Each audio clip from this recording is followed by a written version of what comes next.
Welcome to our student. आज हम करेंगे 12th बिजनेस स्टडी का chapter 6.2 recruitment meaning and sources का सेकंड लेक्चर है आज हमारा।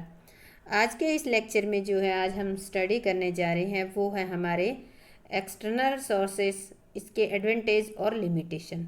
और ये हमने किया था फर्स्ट लेक्चर के अंदर। आज हमारा ये सेकंड लेक्चर है। तो स्टूडेंट करते हैं स्टार्ट हम। सोर्सेज जो है एक्सटर्नल सोर्सेज क्या है, किस तरह से रिक्रूटमेंट होती है, इससे पहले आप मेरे चैनल को सब्सक्राइब जरूर कर दें। तो हम करेंगे आज एक्सटर्नल सोर्सेज या रिक्रूटमेंट फ्रॉम आउटसाइड, यानी कि बाहर से। पहले लेक्चर के अंदर हमने किया था इंटरनल सोर्सेज। अगर वो आपने नहीं देखा है तो पहले वो सोर्सेज आप इससे पहले वाले लेक्चर में जरूर देख लें। तो देखो, कोई भी फर्म होती है, उस फर्म को एम्प्लॉय चाहिए और अलग अलग क्वालिफिकेशन के अलग अलग पोस्ट के लिए अलग अलग तरीके के कर्मचारी चाहिए होते हैं। तो इसमें क्या होता है, जो हम आज सोर्सेज पढ़ने जा रहे हैं इसके अंदर कर्मचारियों की ये भर्ती का बाहरी, इसके नाम से ही पता चलता है कि बाहरी स्रोत का मतलब है कि खाली पदों को भरने के लिए संस्था बाहर के व्यक्तियों को आमंत्रित करती है। बाहरी स्रोत मतलब कर्मचारी फर्म में अगर अपॉइंट होंगे तो वो फर्म के अंदर से नहीं होंगे, वो बाहर से अपॉइंट किए जाएंगे। अब देखो, बाहरी स्रोतों का उपयोग फर्म कब करती है, या तो निम्न स्तर के जो पोस्ट होती है उनके लिए करती है, या फिर कोई हायर लेवल की, जैसे कि बहुत ही कुछ विशिष्ट पदों को भरा जाता है, जैसे फॉर एग्जांपल इंजीनियर होंगे, सीए होंगे। अगर इनकी नियुक्ति करनी पड़ती है तो बाहरी सोर्स को ही कंपनी अपनाती है। तो चलो हम इसमें स्टडी करते हैं कि बाहरी सोर्स होते कौन कौन से हैं। सबसे पहला हमारा आता है direct recruitment, casual caller, media advertising, employment exchange, placement agencies, management consultants and, और इसको हेड हंटर भी कह सकती हो, campus recruitment, recommendations, labour contractor और टेलीकास्टिंग और वेब पब्लिशिंग। तो कुल मिलाकर आपके जो एक्सटर्नल सोर्स है उसमें 11 टाइप्स है, जिसको आप किसी को भी चुनकर आप अपने बाहर से एम्प्लॉय को सिलेक्ट कर सकते हो। तो इनको हम डिटेल में पढ़ेंगे एक एक को। तो हम स्टार्ट करते हैं। सबसे पहला होता है हमारा डायरेक्ट रिक्रूटमेंट। क्या होती है डायरेक्ट, प्रत्यक्ष? इसके अंदर क्या होता है कि फर्म के अंदर कोई भी पद खाली है तो क्या करेगी, इनसे रिलेटेड जो भी इंफॉर्मेशन होती है वो हर एक कंपनी या फर्म होती है उसका एक सूचना पट होता है, उस पर चिपका देते हैं। जैसे कोई वर्कशॉप हुई, कोई ऑफिस हुआ, या कोई कार फैक्ट्री का गेट हुआ, उसके ऊपर चिपका दें।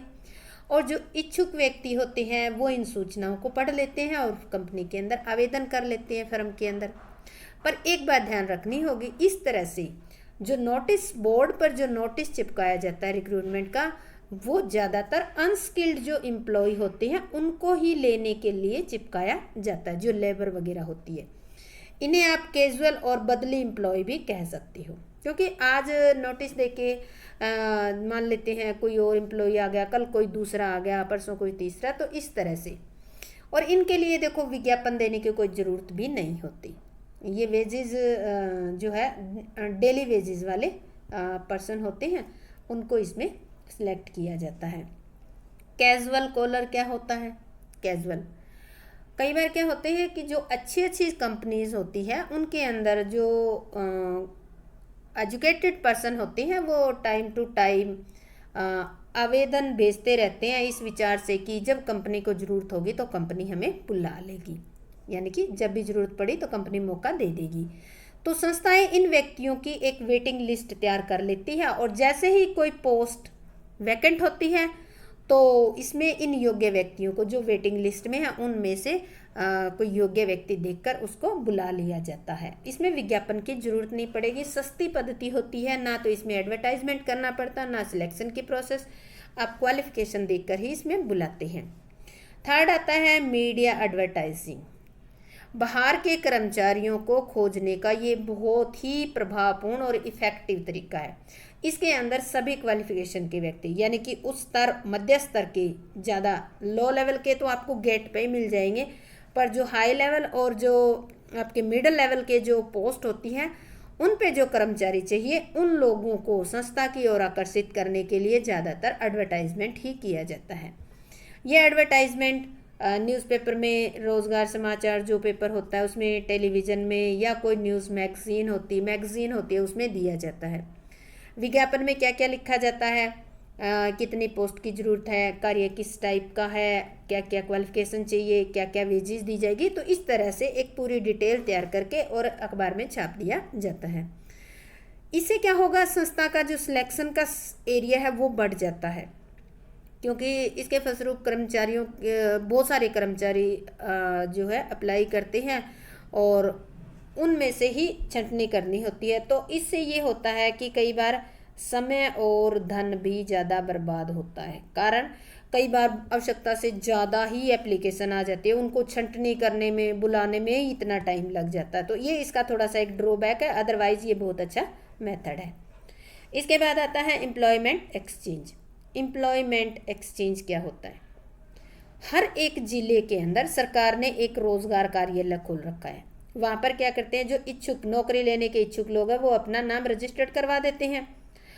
इस मेथड में क्या होता है, जो मैनेजर होता है वो अपने रिक्त पदों की सूचना किसको दे देता है, रोजगार कार्यालय को दे देता है। और इसके बाद जो एम्प्लॉयमेंट ऑफिसर है वो अपने कार्यालय में दर्ज जितने ही व्यक्तियों के नाम है वांछित, जो नौकरी लेने के लिए नाम दर्ज करवा रखे हैं, उनके नाम उस संस्था, जिस संस्था को कर्मचारी चाहिए उसको दे देते हैं। फिर संस्था क्या करती है, संस्था का जो मैनेजर होता है उन व्यक्तियों को बुलाता है और फिर जरूरत के अनुसार उनमें से चयन कर लेता है। ये ज़्यादातर जो होते हैं टाइपिस्ट, क्लर्क, चपरासी, इस टाइप के व्यक्तियों को ही बुलाया जाता है। इसके बाद आता है प्लेसमेंट एजेंसीज। जो प्लेसमेंट एजेंसी है वो क्या करती है, आजकल जो है प्लेसमेंट एजेंसी है इसका बहुत ज़्यादा चलन है।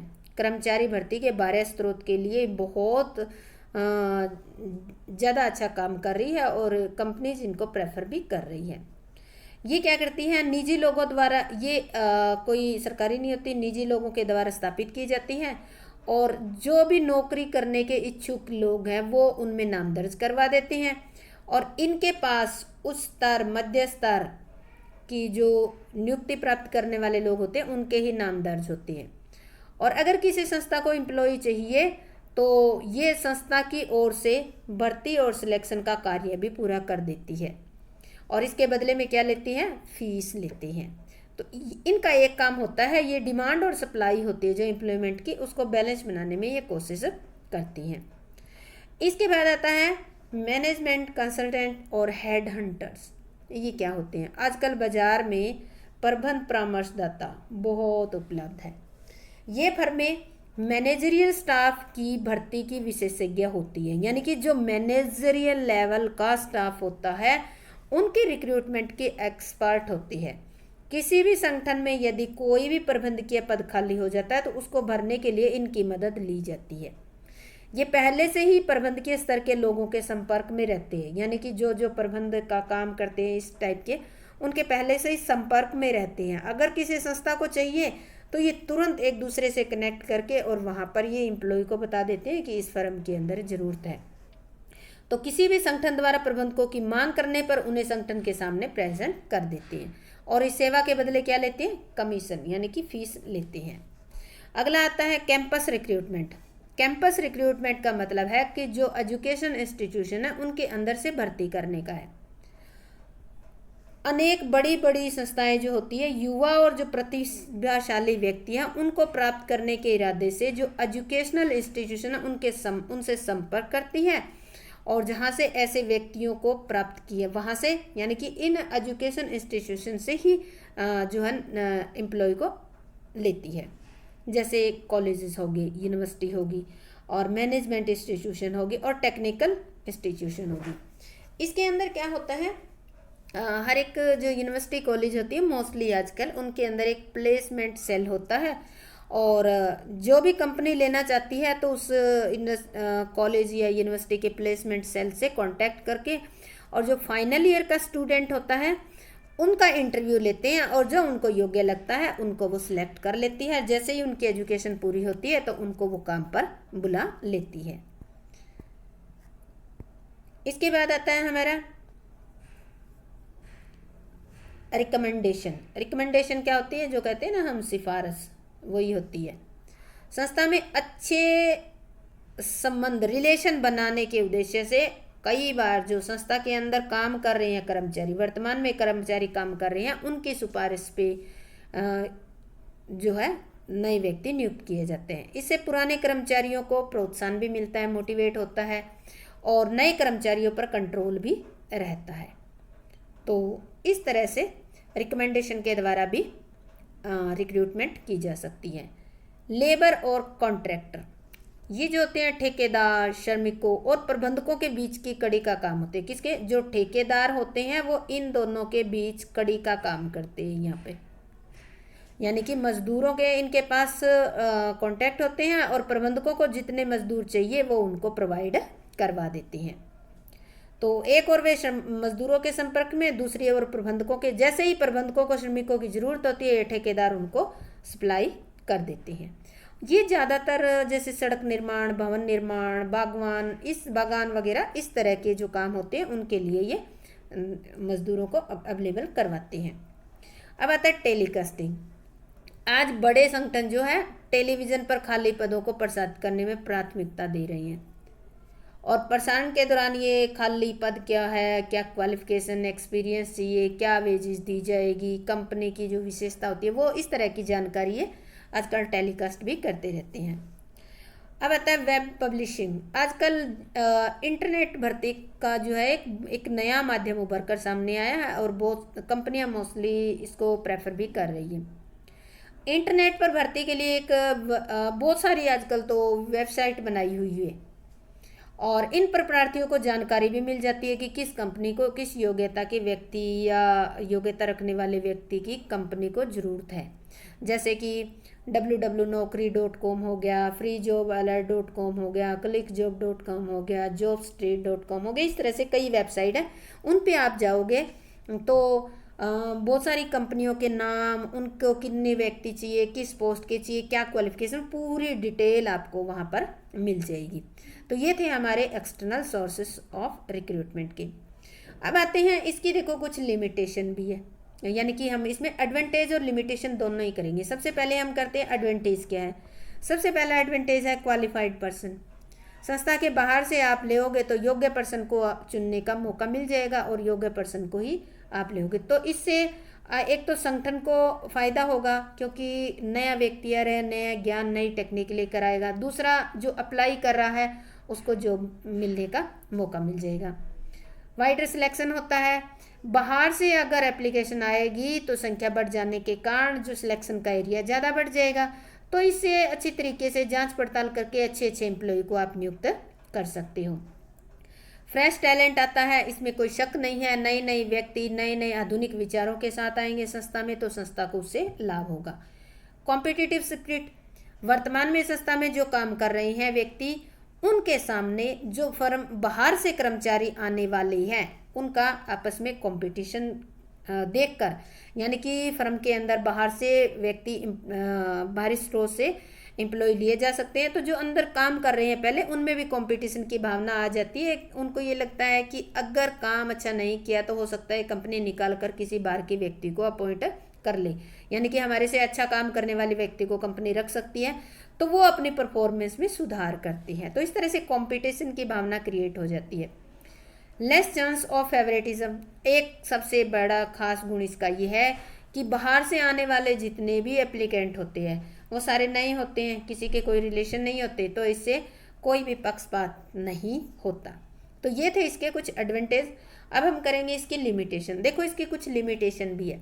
सबसे पहला है डिससेटिस्फैक्शन अमंग एग्जिस्टिंग स्टाफ। जो वर्तमान में काम कर रहा है वो स्टाफ जो है बाहरी भर्ती प्रणाली को अपनाने से उनको ये लगता है कि उनको प्रमोशन के मौके नहीं मिलेंगे, क्योंकि अगर ऊपर की पोस्ट खाली होगी तो बाहर से व्यक्ति को ले लिया जाएगा, तो उनको पदोन्नति की उम्मीद न होने के कारण क्या होता है, उनका मनोबल गिर जाता है। सेकंड है लेंथी प्रोसेस। इसमें कोई शक नहीं है कि देखो पहले आवेदन के लिए उनको वो करनी है, एडवर्टाइजमेंट देनी, फिर एप्लीकेशन आएगी, फिर चयन, बहुत सारी लंबी प्रोसेस होती है। तो इसको बहुत सारी कंपनी तो इसको उपयोगी भी नहीं मानती, क्योंकि बहुत ज़्यादा खर्चीली भी होती है, कॉस्टली। आएगी आगे पॉइंट, कॉस्टली प्रोसेस। विज्ञापन देना और जो सिलेक्शन की प्रोसेस है वो बहुत लंबी होती है, उसके बाद उनको ट्रेनिंग देनी, इस तरह से बहुत ज़्यादा खर्चा हो जाता है, तो इस कारण महंगी प्रोसेस माना जाता है।